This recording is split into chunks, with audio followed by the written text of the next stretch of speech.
Halo? No se on Topi täällä. Kuka Topi?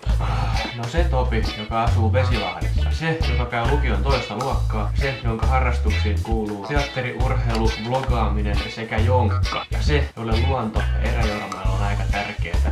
Ja... Hei, odotas. Niin se Topi.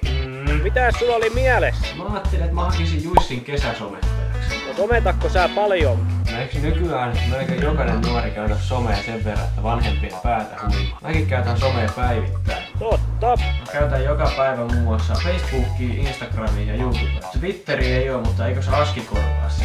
Vai? No noin.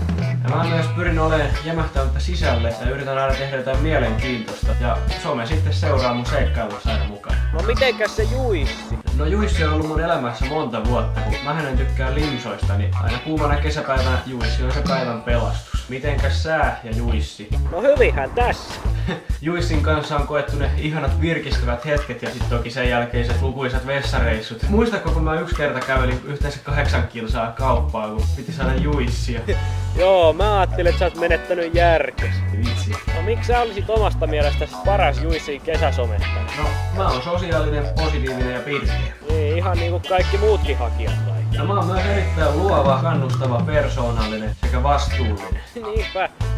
Eikä sun seurassa tuu ikinä tylsää. Ei, ja mun mielestä mulla olisi paljon annettavaa. Joo, hei, kuulostaa tosi hyvältä. Hae vaan. Jees, okei, hei, palataan taas. Joo, moro. Joo, moro.